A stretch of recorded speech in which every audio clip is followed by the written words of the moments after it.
China has just pulled off what no other nation on Earth has done. On April 22, 2025, it officially launched the world's first national 10G broadband network, an unprecedented leap in internet speed, scale, and digital ambition. While much of the world is still scrambling to implement 5G or debating broadband upgrades, China has already taken the next quantum step forward. And this isn't a tech upgrade. It's a message. The moment this announcement went public, experts across the globe began asking the same question: what does this really mean? Because at first glance, it seems like just another technological milestone. But look a little deeper, and it becomes something far more significant. Something that could tip the balance of global power. This isn't just about faster downloads or smoother streaming. This is about digital dominance. The kind that reshapes economies, transforms surveillance, redefines communication, and, perhaps most provocatively, challenges the very foundation of Western technological supremacy. When a nation takes the lead in something as fundamental as internet infrastructure, it's no longer just about technology. It's about influence, control, and, quite possibly, the future. In the West, we've long believed that innovation starts in Silicon Valley. That progress is dictated by venture capital, open markets, and deregulated creativity. But what if that era is ending? What if the new frontier isn't being built by tech startups and disruptors, but by centralized government planning and state-owned giants with one goal in mind: complete digital infrastructure domination?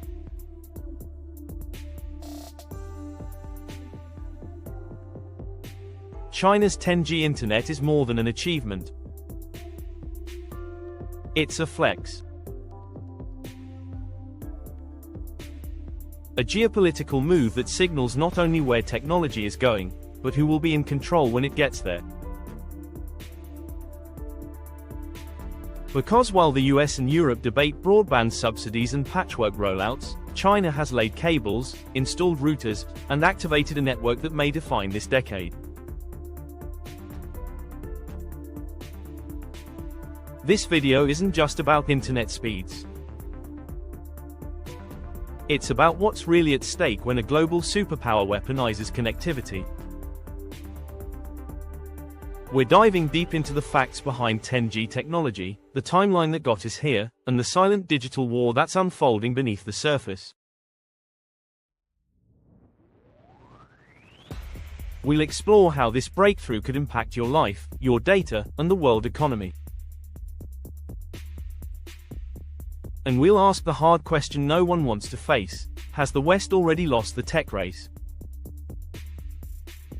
This is about China's 10G internet.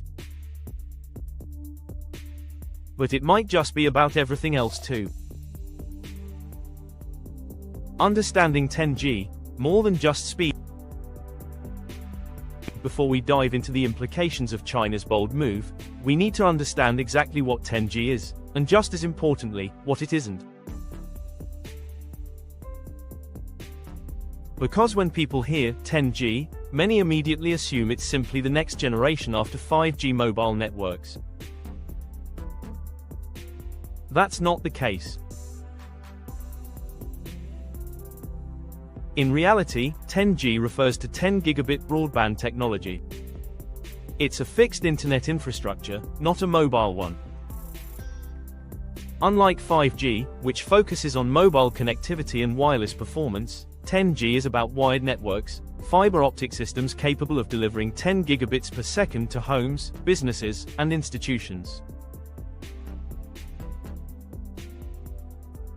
That's a massive leap forward in terms of speed, stability, and capacity.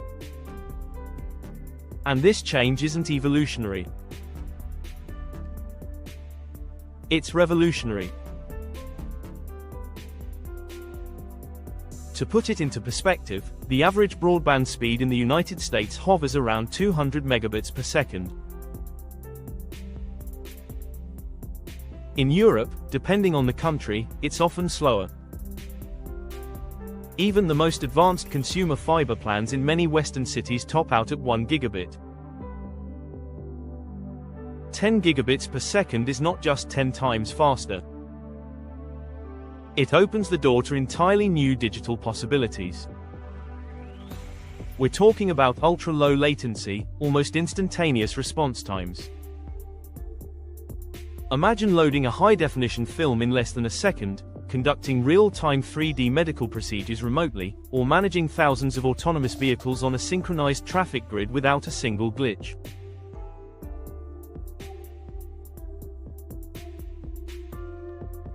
That's the real-world impact of 10G internet. And China just brought that future into the present. Latency, often overlooked, is a game changer.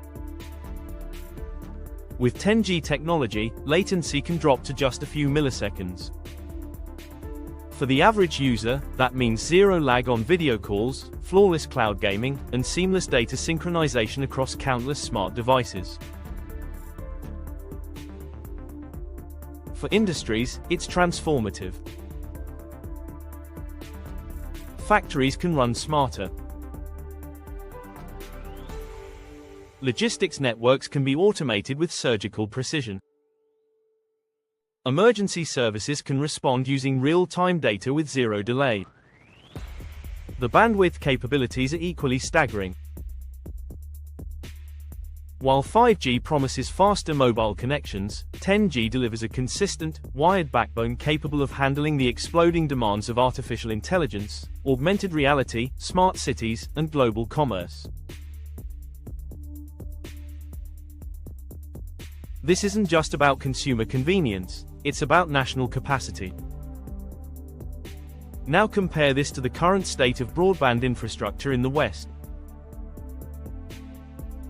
In many rural parts of the United States and Europe, citizens still struggle with unreliable connections or download speeds that wouldn't even support a basic Zoom call.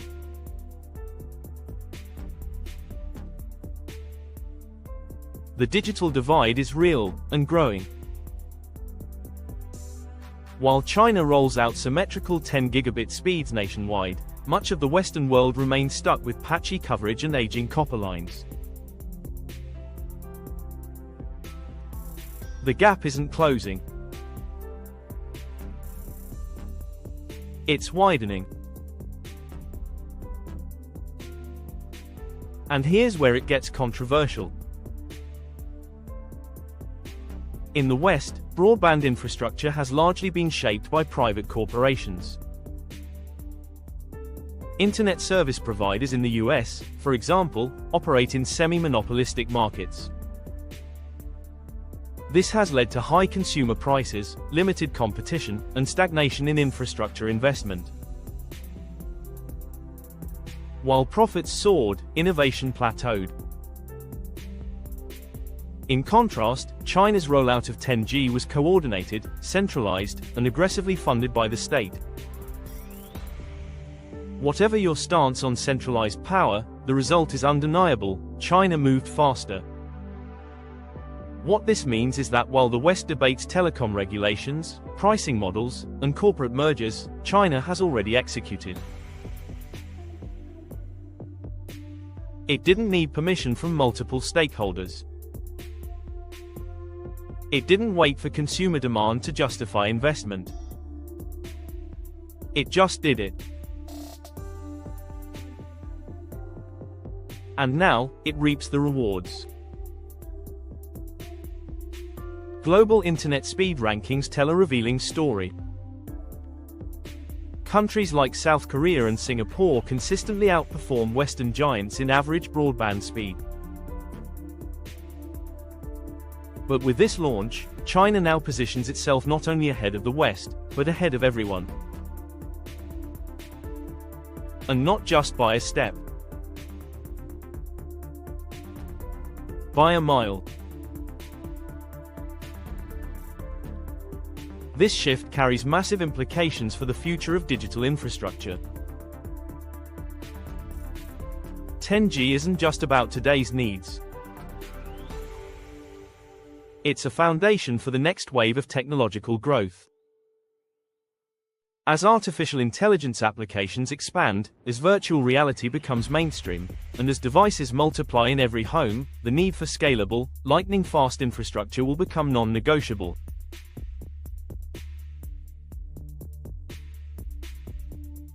And those who have it will lead. So, what is 10G? It's not the next step in mobile technology. It's the future of everything digital, delivered through fixed broadband at speeds that once sounded like science fiction. China is no longer catching up. It's leading. And as we'll see next, the country didn't arrive at this point by chance. It was part of a much larger strategy, one that started years ago. How China engineered the 10G breakthrough.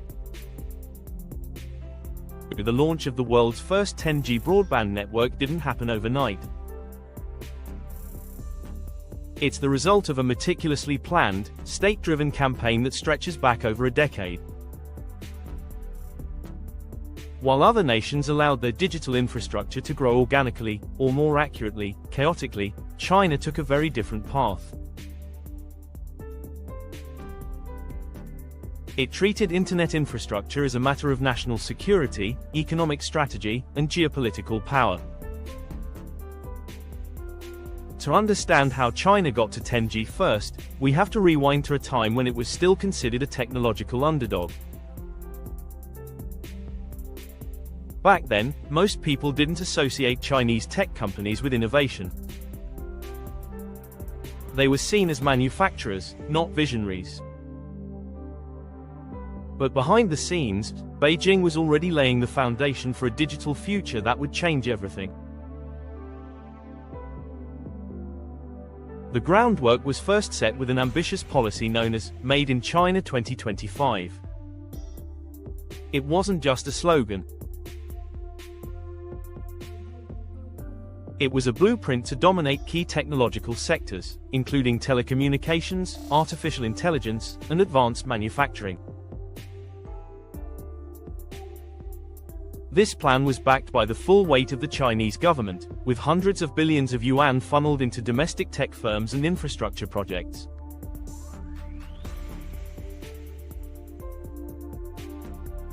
The goal was simple: move from assembly lines to algorithms and from cheap labor to cutting-edge leadership. This initiative was closely tied to another sweeping agenda: Digital China. Unlike many Western efforts that rely on decentralized innovation, Digital China centralized digital growth under a single vision. The state didn't just encourage broadband expansion, it demanded it. Under this strategy, fiber optic cable installation spread like wildfire across provinces. Entire cities were retrofitted with smart grids, surveillance systems, and sensor networks. And every corner of the country, from remote villages to megacities, became a target for digital integration. By the time the world began experimenting with 5G, China had already rolled out the world's largest 4G network. And when 5G emerged, it was Chinese companies that took the lead. Huawei, in particular, became a symbol of China's rise in telecommunications. It outpaced competitors not just in price, but in research and deployment. ZTE followed closely behind. Together, these firms didn't just develop the tech, they deployed it faster, deeper, and with broader government coordination than any Western counterpart. As the West debated 5G bans and national security risks, China was already preparing for 10G. That preparation included satellite internet programs to support rural connectivity, government-mandated upgrades to state-run ISPs, and an unrelenting push to install fiber at a pace no democracy could match.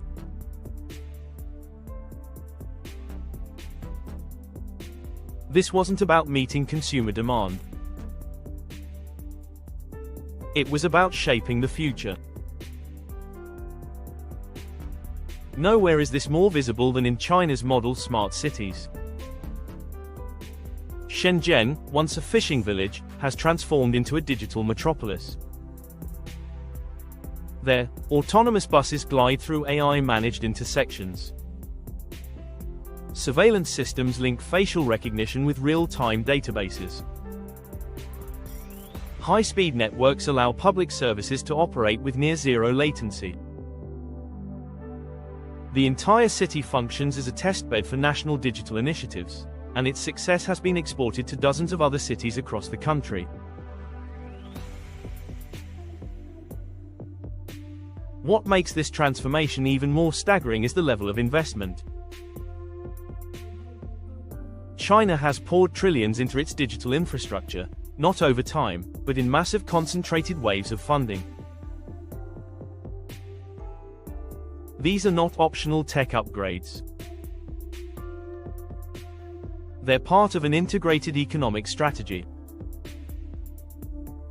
The government sees connectivity not just as a service, but as the platform upon which everything else is built: education, healthcare, manufacturing, and surveillance. In contrast, much of the Western world has left infrastructure development to private entities. In the US, internet service providers are incentivized by profit, not public good. That has resulted in innovation in wealthy urban centers and stagnation, or worse, in rural and underserved areas. Europe's broadband expansion has been more coordinated, but it still lags behind the scale and speed of China's centralized rollout.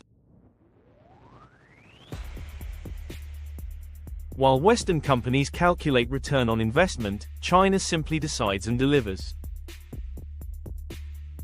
Huawei and ZTE play a particularly critical role in this ecosystem.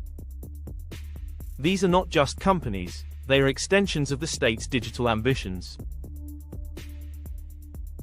Their access to capital, talent, and state contracts gives them an unparalleled ability to scale rapidly.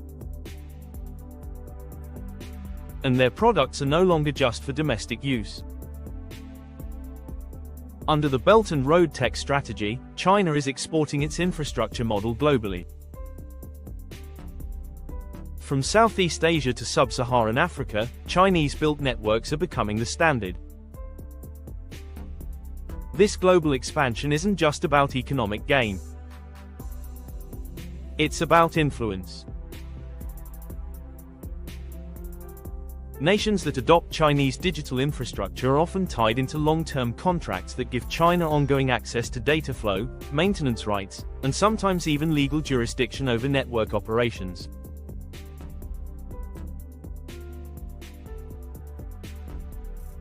In essence, the physical internet is becoming fragmented, and China is building a massive slice of it in its own image. That's how China got to 10G first. Not by accident.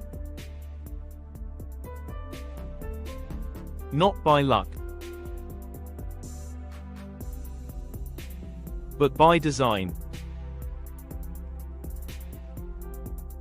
Years of deliberate planning, trillions in investment, full state coordination, and global outreach have created a digital infrastructure that's not only faster, but deeper, broader, and more strategically embedded than anything the West has managed to assemble.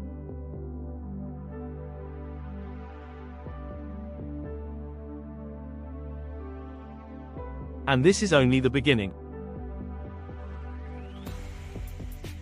Because if China can build the fastest internet on Earth, it can build anything else it wants on top of it. The surveillance angle, a network of control. On the surface, the launch of China's 10G broadband network looks like a marvel of engineering. But behind the speed and the tech excitement lies something far more complicated. Because the same infrastructure that makes real-time communication, instant downloads, and zero latency streaming possible, also makes mass surveillance more powerful than ever before.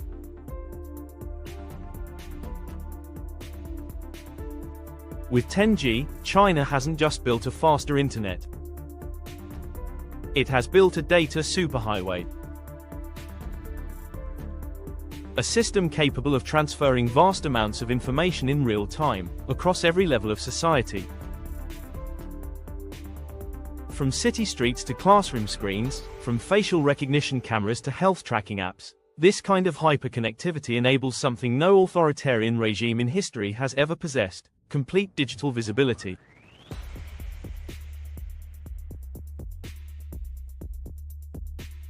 Real-time data isn't just faster, it's constant.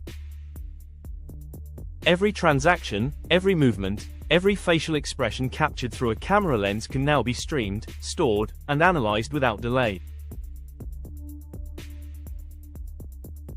A country with a centralized digital infrastructure like China can harvest that information, filter it, and act on it in ways that democratic systems, with their checks and balances, simply cannot.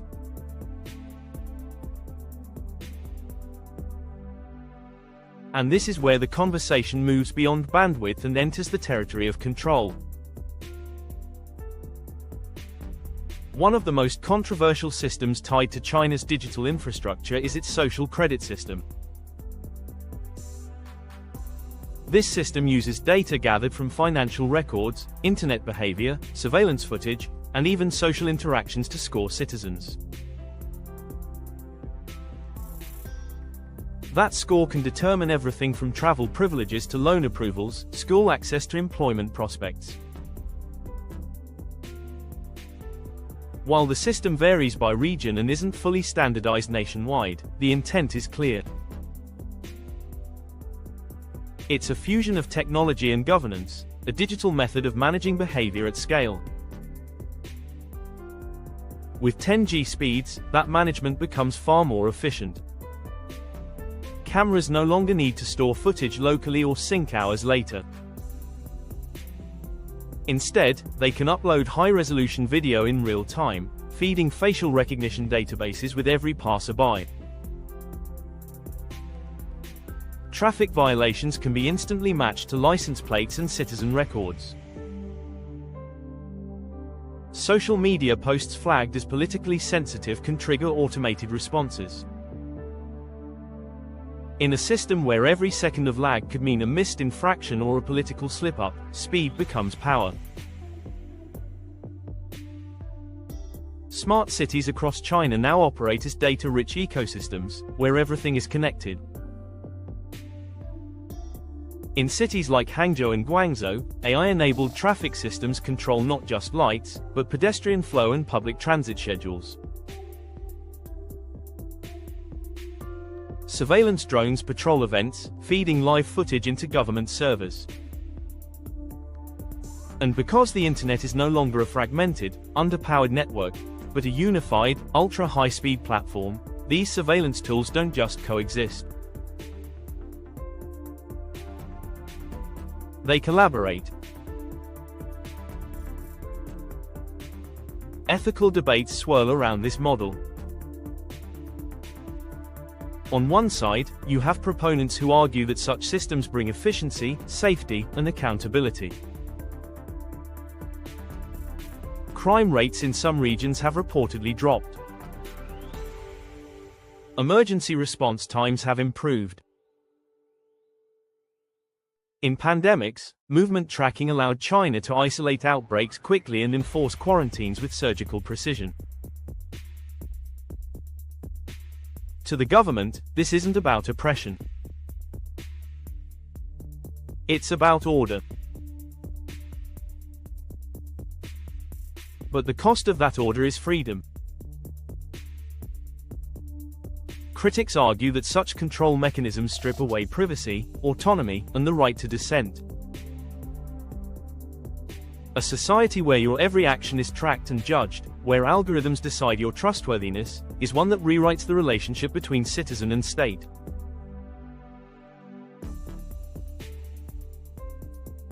The technology doesn't just enforce laws. It enforces norms. And once a society normalizes total surveillance, it's nearly impossible to undo. For Western nations, this is where the alarm bells ring. Because 10G isn't just fast, it's foundational. It enables a model of governance where data replaces democracy, where algorithms manage morality, and where freedom can be toggled on or off by a line of code. That's why many Western analysts view China's 10G rollout with more than just technical curiosity. They see it as a potential Trojan horse. If this infrastructure is exported through Belt and Road tech deals or adopted by countries looking for quick upgrades, it may come bundled with surveillance capabilities built into the code.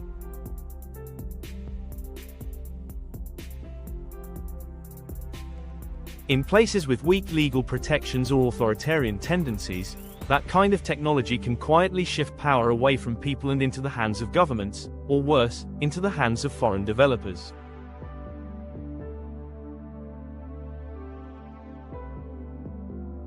Even in open societies, the temptation to replicate China's model is growing. Cities around the world are experimenting with AI policing, facial recognition, and predictive analytics. The argument is always the same: better technology means better safety. But without transparency and public oversight, the tools that promise security often end up eroding freedom. And here's the most uncomfortable question of all: what if this model works? What if the efficiency and scalability of China's 10G-powered surveillance state proves so effective that other governments begin adopting it, not because they're forced to, but because it delivers results?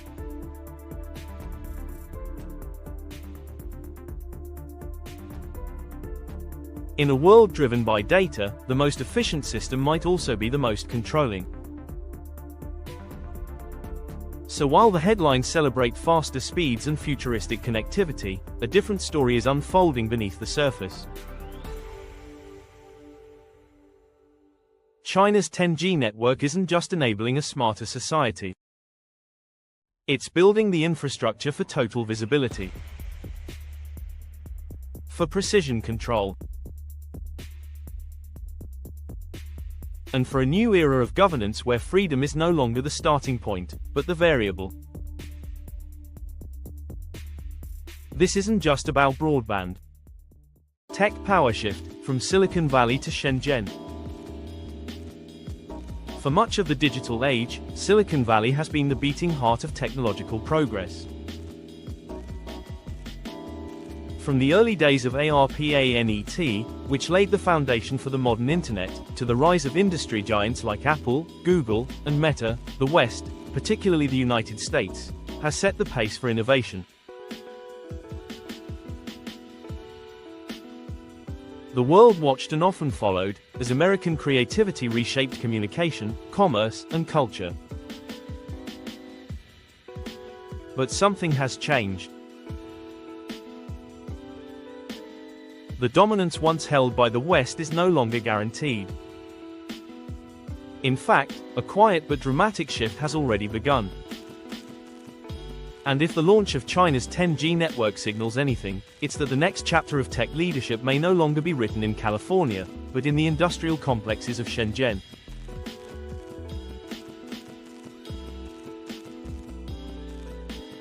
The story of American tech supremacy was one of explosive growth and open ecosystems. In the early 2000s, US companies revolutionized how we searched for information, connected with friends, and bought products. They created platforms that didn't just serve users, they became essential to global infrastructure. The cloud, the app economy, and digital advertising were all born from a culture that celebrated disruption and embraced experimentation. But alongside innovation came stagnation in places that mattered just as much, namely, infrastructure. While consumer-facing tech surged ahead, the underlying systems that powered the internet were often neglected. Public investment in broadband remained inconsistent. Regulatory battles dragged on. And as private companies prioritized short-term profits over long-term resilience, critical infrastructure aged and fractured. America's roads, bridges, and yes, its data pipelines, became symptoms of a deeper problem, a nation coasting on its past achievements. Meanwhile, on the other side of the world, China was building. Quietly, strategically, and with relentless focus. What began as a plan to manufacture cheap electronics evolved into a mission to dominate every layer of the tech stack, from the chips inside your phone to the networks delivering your data.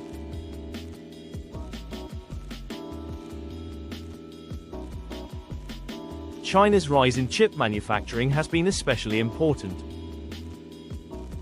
Once dependent on Western semiconductors, China now boasts a rapidly advancing domestic industry, fueled by government subsidies and backed by a national determination to become self-sufficient.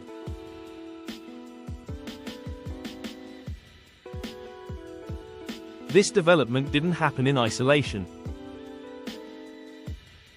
It was part of a broader effort that included advances in cloud computing, artificial intelligence, machine learning, and quantum research. Each of these sectors now feeds into the country's digital dominance. The launch of the 10G broadband network was simply the latest expression of that dominance. It represents more than just a technical upgrade. It's a symbol of the growing gap between two approaches to innovation, one chaotic and free market-driven, the other top-down and state-controlled. This brings us to one of the most controversial aspects of the global tech race, the role of regulation versus authoritarian direction. In the United States and much of the West, innovation is shaped by a mix of corporate competition and legal boundaries. Antitrust laws, privacy protections, and ethical guidelines often slow down development, but they also aim to safeguard civil liberties and promote fair competition. In China, the rules are different. The government doesn't just regulate innovation. It directs it. Companies are not only allowed to move fast, they are often expected to do so in alignment with national goals. This blend of authoritarian efficiency and state-backed funding allows for rapid deployment of technologies that would face years of red tape elsewhere.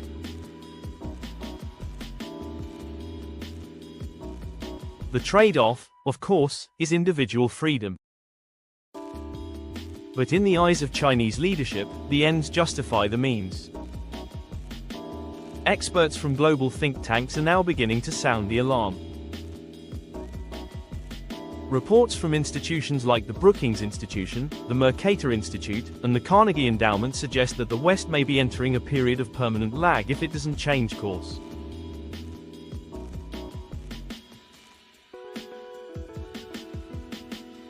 These analysts argue that China's ability to align technological goals with state policy gives it a systemic advantage, particularly in areas where long-term infrastructure is key.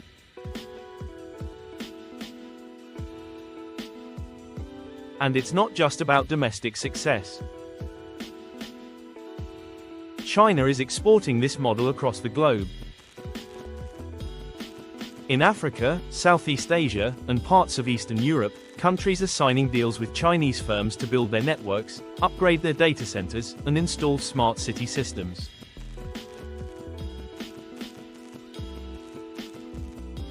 These deals often come bundled with long-term maintenance contracts, access to training programs, and even political alignment clauses.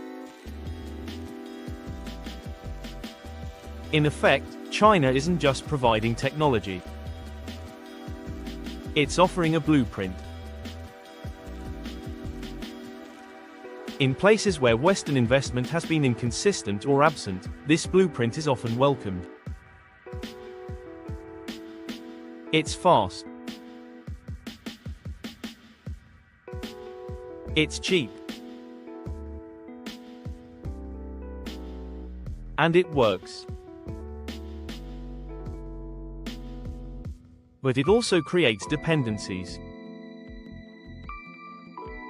A nation that builds its communications grid with Chinese hardware may one day find its sovereignty tied to a foreign digital backbone.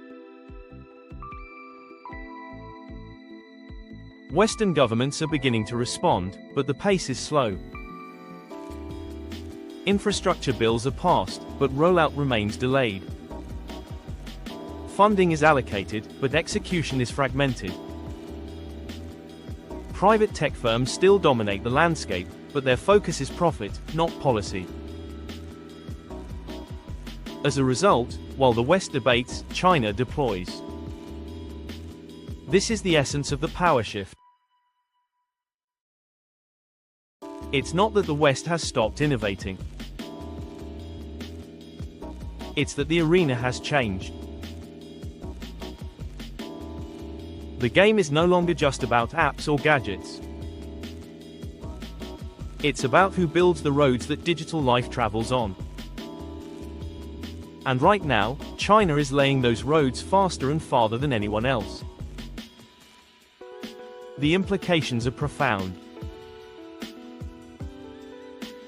If China controls the infrastructure, it controls the flow of data, the rules of the digital economy, and the future of emerging technologies like AI and quantum computing.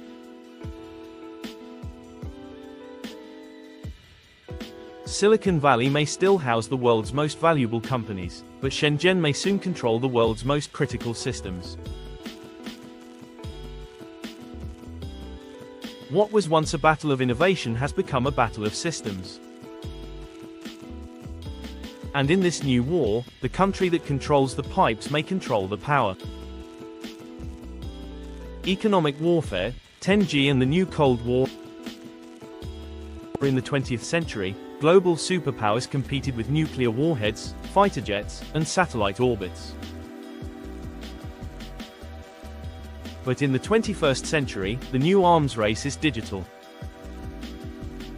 Infrastructure has become the front line. Fiber optic cables are the new missile silos. And internet speed is more than convenience, it's a form of economic power projection.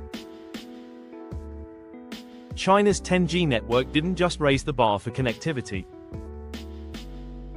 It escalated the global tech conflict into an open economic war. At the center of this digital Cold War are two adversaries with vastly different ideologies and increasingly incompatible systems.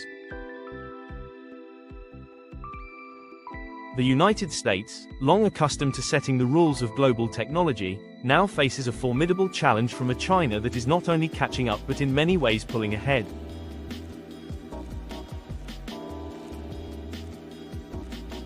This isn't just a story about innovation.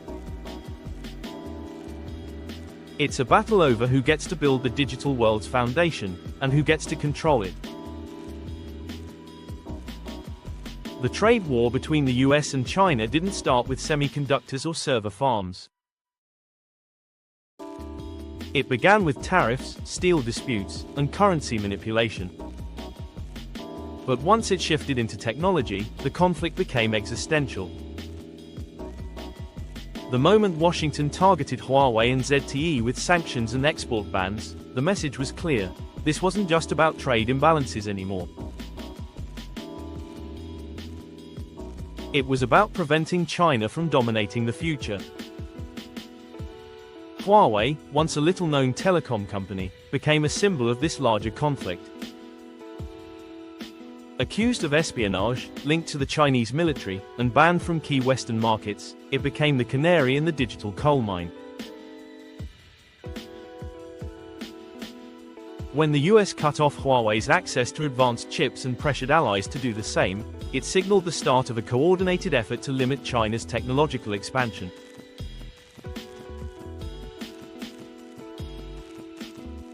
But the move backfired in unexpected ways. It didn't stop China. It forced it to double down. In response, China accelerated its efforts to become self-sufficient. Massive investments poured into domestic chip manufacturing, quantum research, and supply chain independence. The goal wasn't just to survive sanctions. It was to eliminate the West as a necessary partner. And the 10G network is one of the clearest signs that those efforts are paying off. This divide has forced countries around the world to take sides. Some have resisted. Others have aligned themselves firmly with one camp or the other. In the United Kingdom, the decision to ban Huawei from its 5G infrastructure marked a pivotal moment. It wasn't just a technical choice, it was a geopolitical one. Despite initially embracing Huawei's cost-effective equipment, pressure from Washington and domestic security concerns led to a full reversal. The UK began stripping out Huawei hardware, even at great cost, to avoid future vulnerabilities. India took a different approach. Following border tensions with China, the Indian government banned dozens of Chinese apps, citing data privacy and national security risks. While the bans were framed as a reaction to military conflict, they reflected a deeper concern that China's digital influence was growing too powerful, too fast. In both cases, the message was the same: digital tools are no longer neutral. They come with strings attached. The economic consequences of these choices have been massive. US companies that once sold billions in components to Huawei and other Chinese firms saw those revenues evaporate overnight. Chinese companies, forced to rebuild their supply chains, spent years and billions more developing domestic alternatives. The global tech market, once defined by integration and interdependence, is fracturing into parallel ecosystems. This phenomenon is known as tech decoupling. And it's reshaping everything. Supply chains that once crisscrossed the globe are being redrawn along political lines. Manufacturers are reconsidering where they source components. Nations are reconsidering who they trust to build their digital backbones. And behind every contract, every data center, every cloud service agreement, there's an unspoken question: who's really in control? At the heart of this shift is the idea of digital colonization. In the past, empires conquered land and natural resources. Today, influence is exerted through cables, code, and connectivity. When a country adopts another nation's digital infrastructure, it often adopts that nation's protocols, backdoors, surveillance standards, and even dependency models. China understands this well. Through initiatives like the Digital Silk Road, it has exported its hardware, software, and infrastructure to dozens of countries, often under the guise of modernization.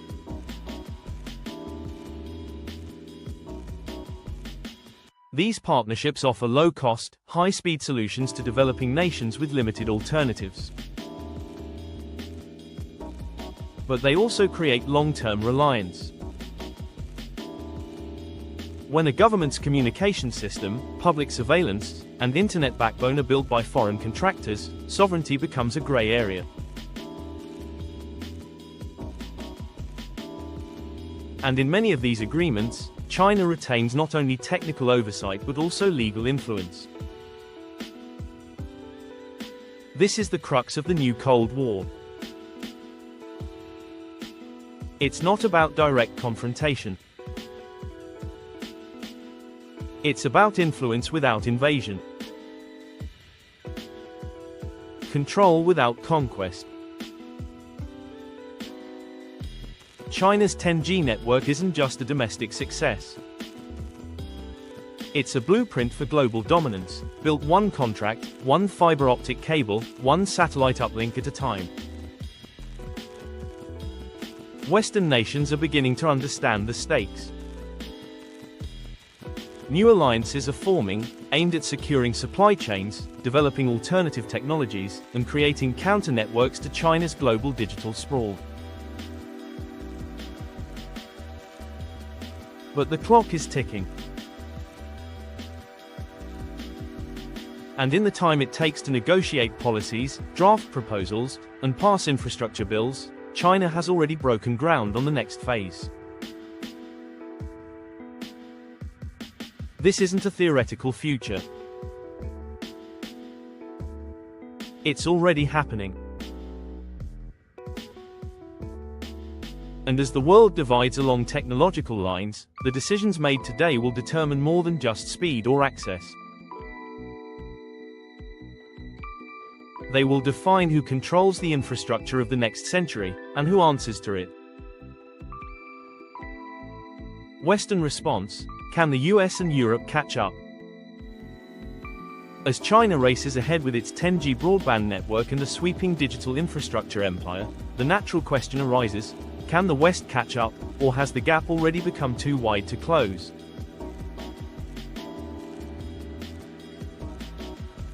In the United States, the alarm bells have been ringing for years.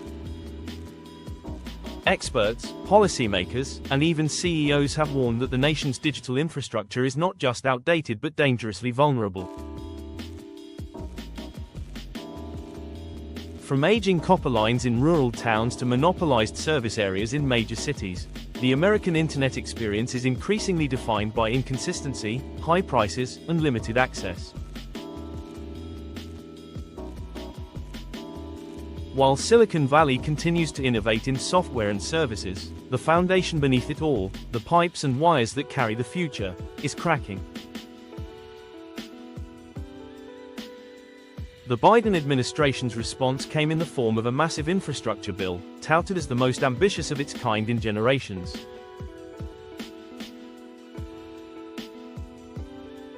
Included in this bill was a significant chunk of funding aimed specifically at broadband expansion.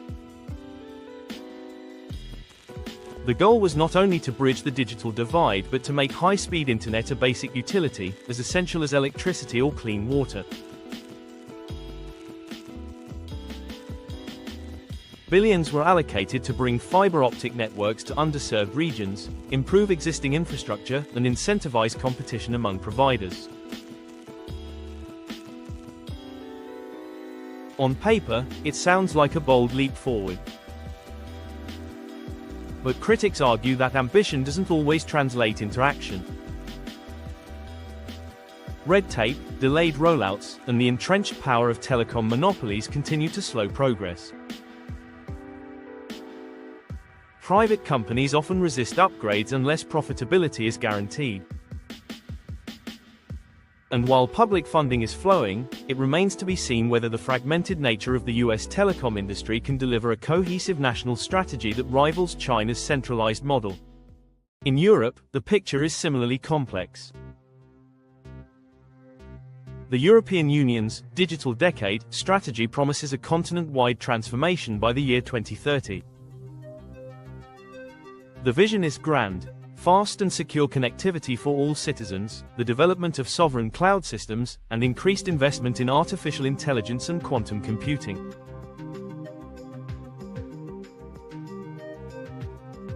But the gap between strategy and implementation is wide.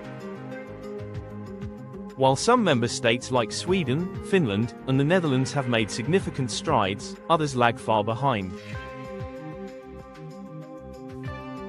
The EU's challenge isn't just technological, it's structural.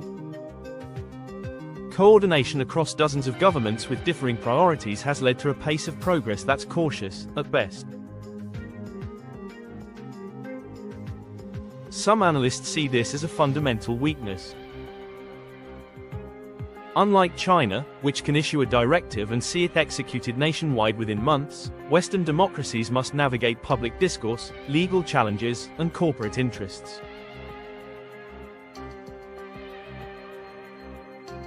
This democratic process, while crucial for maintaining civil liberties, often slows the kind of large-scale mobilization needed to build next-generation infrastructure.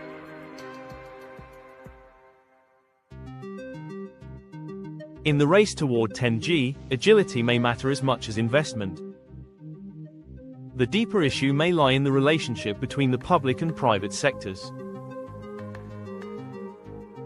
In the West, technological progress has historically been driven by private companies competing in open markets.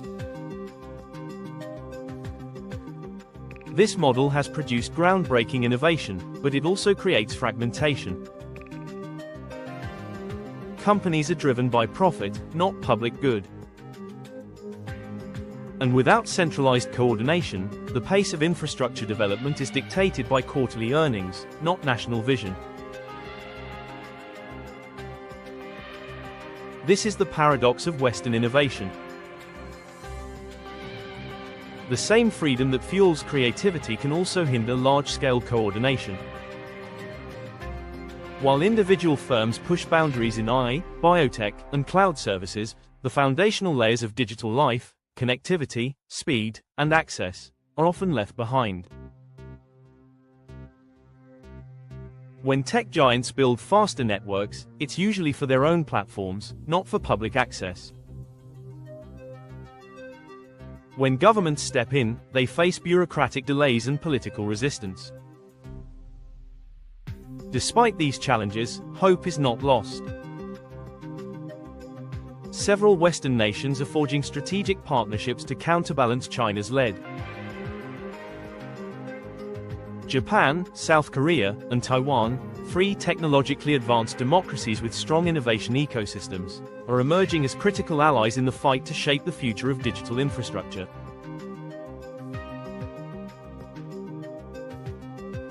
These countries are already ahead of most Western powers in terms of broadband speed, semiconductor manufacturing, and public-private coordination.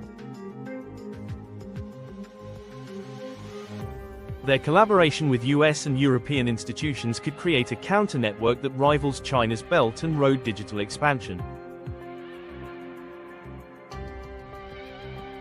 Joint initiatives are already taking shape.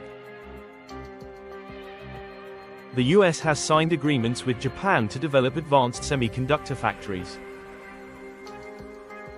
South Korea is investing in shared AI research with American universities. The EU is exploring trilateral digital partnerships with Taiwan to secure critical hardware supply chains.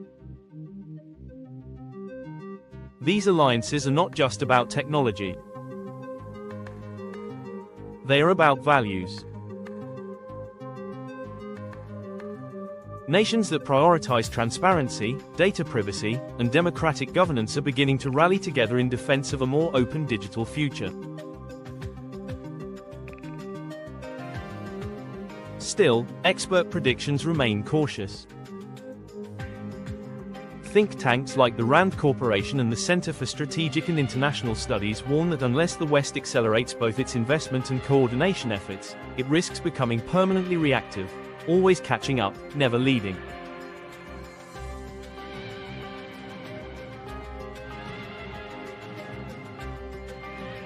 They argue that what's needed isn't just more money, but a radical shift in mindset. One that treats digital infrastructure as a strategic asset, not a consumer product. The race is far from over, but the terrain has changed. Catching up to China's 10G lead will require more than just capital. It will demand political will, regulatory reform, and the courage to prioritize long-term stability over short-term gain. Western democracies still have the tools to lead. But they'll need to start building, not just ideas, but the roads those ideas travel on. What 10G means for you, the hidden impact. For most people, conversations about broadband infrastructure sound distant and abstract. Gigabit speeds and international tech wars may seem like concerns for policymakers and engineers, not something that affects daily life. But the truth is, 10G changes everything. And the impact of this new technology will be felt in ways that are deeply personal, often invisible, and sometimes unsettling.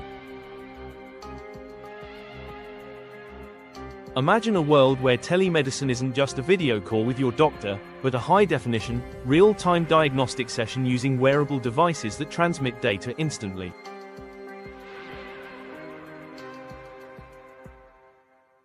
With 10G, doctors can analyze your vitals as if you were in the room.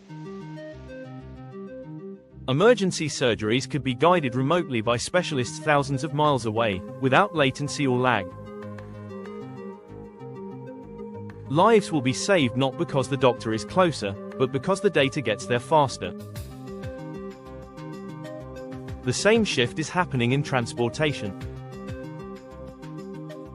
Autonomous vehicles are only as good as the networks they rely on. Current 5G networks are fast, but they aren't fast enough for the real-time data processing required to manage fleets of driverless cars moving through a city grid.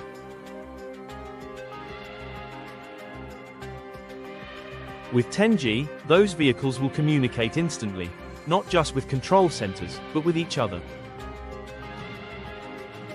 Traffic lights will adjust dynamically, road hazards will be detected before they become threats, and commutes will become safer and smarter. In education, 10G opens the door to immersive virtual classrooms.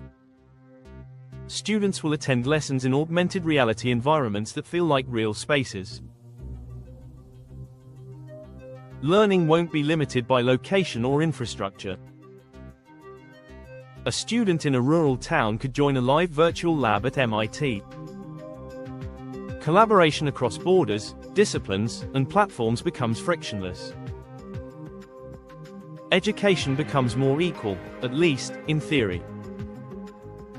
Gaming, too, will be transformed. Entirely cloud-based, photorealistic worlds rendered in real time will become the norm. Multiplayer experiences will become global, seamless, and staggeringly complex. For the entertainment industry, 10G is the infrastructure behind the next frontier of storytelling and interactivity. For gamers, it means no more lag. No more load screens. Just pure experience. But there's another side to this speed. With every byte of data traveling faster and more efficiently, privacy becomes harder to protect. In a 10G world, surveillance isn't just more common, it's more complete. Every device, every movement, every action can be tracked, stored, and analyzed in real time. Convenience and connection come at the cost of exposure. Misinformation, too, may evolve. High-speed networks can spread manipulated content faster than fact-checkers can react. Deepfakes become harder to spot as quality improves and distribution accelerates. In a world where lies move at the speed of light, truth becomes harder to anchor. The same infrastructure that supports global learning also supports global deception. Then there's the question of access. Will everyone benefit equally from 10G? Or will the divide grow deeper? In places like China, the rollout is coordinated and nationwide. But in the West, the story is different.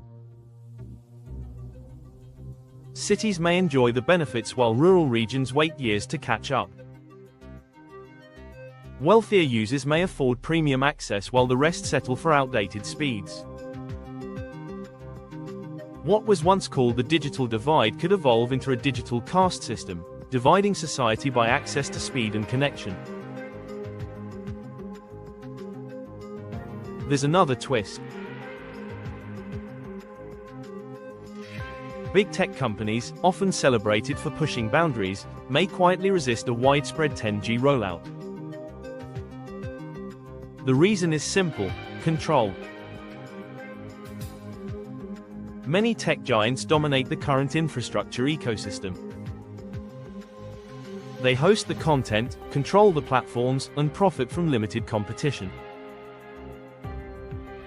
But 10G could democratize bandwidth and reduce the friction that keeps users within specific walled gardens.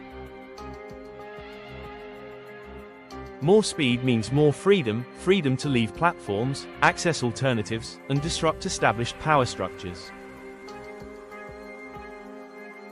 That kind of freedom isn't always welcomed by those who already sit at the top.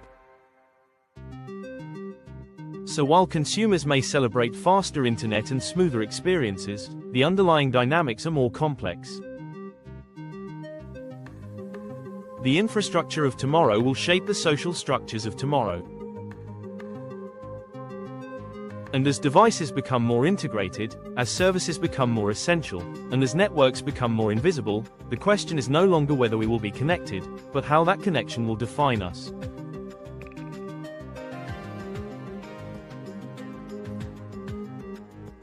Will 10G empower individuals or centralize control? Will it expand opportunity or deepen inequality? Will it unlock innovation or entrench surveillance? The answers are still unfolding. But one thing is certain. This isn't just a technological upgrade. It's a redefinition of how the world operates, and how we live in it. Is this the end of Western tech dominance? After tracing the arc of China's 10G revolution, from engineering to geopolitical influence, one conclusion becomes harder to deny: the balance of global tech power is shifting. What once was an arena led decisively by the West is now being contested, and perhaps overtaken, by a nation that has redefined the rules of technological advancement. China didn't arrive at 10G through iteration alone. It was the result of a centralized strategy, vast investment, and a vision that fused state planning with technical execution. In contrast, the West, especially the United States and much of Europe, has struggled to match that pace. Regulatory hurdles, corporate monopolies, and a fragmented infrastructure rollout have all slowed progress. Innovation in the West still thrives, but its foundations are beginning to show cracks. The question now is not just whether China leads, but what kind of future this leadership will shape. Looking forward, three scenarios seem most plausible. The first is that China continues its momentum and achieves dominance over the world's digital infrastructure. Its 10G network, Belt and Road tech partnerships, and export of smart city technology become the default across much of the global south. As more countries adopt Chinese hardware and protocols, a vast ecosystem emerges under Beijing's influence. It doesn't require military force to control territories. Instead, it controls code, cables, and cloud systems. This future sees the West scrambling to adapt to a world it no longer designs. The second scenario is a deepening tech Cold War. In this version, the world fractures into two digital blocks. One operates on Western standards, the other on Chinese infrastructure. Countries are forced to choose sides, not based on ideology alone, but on the technology that governs their communication, economy, and security. Cross-border platforms fragment, data governance becomes region-specific, and global innovation suffers as collaboration dies under geopolitical tension. It is a divided future, efficient in parts, but deeply unstable. Then there's a third possibility, one that remains distant but not impossible. In this vision, the West recognizes the scale of the challenge and responds with urgency. Investments become strategic, not reactive. Regulation is reformed to support open competition without crippling development. Alliances with nations like Japan, South Korea, and Taiwan are expanded into shared infrastructure projects. Democracies unite under a digital framework that champions privacy, accessibility, and freedom, competing not by mimicking China, but by offering a compelling alternative. But this raises the most uncomfortable question of all: has the West already missed its window? Some experts believe the gap is closing too fast to reverse. That China's infrastructure lead, its grip on global supply chains, and its expanding influence are no longer challenges to overcome, but facts to accept. Others argue that innovation has always been cyclical. That even in the face of centralized power, the chaos of free markets can still spark the breakthroughs that redefine everything once again.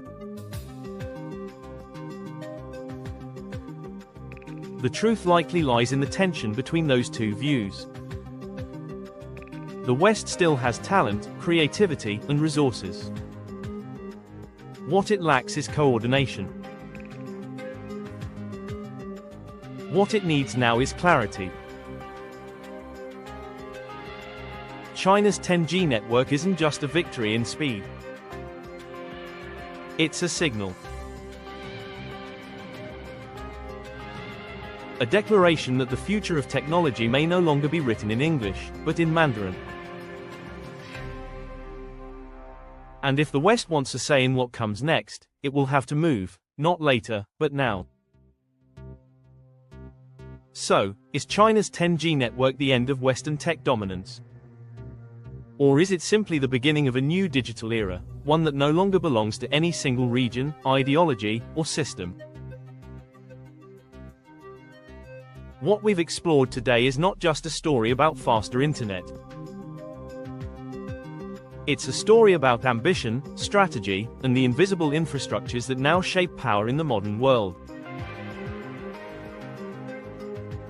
China didn't just launch a network, it launched a statement. One that challenges the West not only to keep up, but to redefine what leadership looks like in a connected world. We've looked at the facts, the timelines, the consequences. But the truth is, we may have only scratched the surface.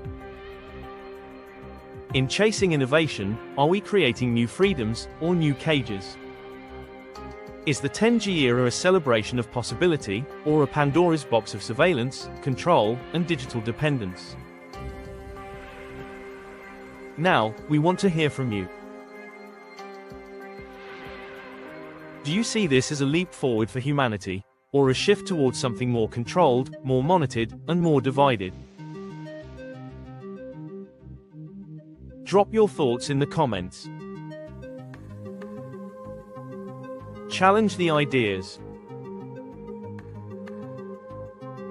Share your vision. And if you found this video insightful, don't forget to like, share, and subscribe. We dive deep into the forces shaping the digital future, because understanding him is no longer optional. Thanks for watching. The next chapter is already being written.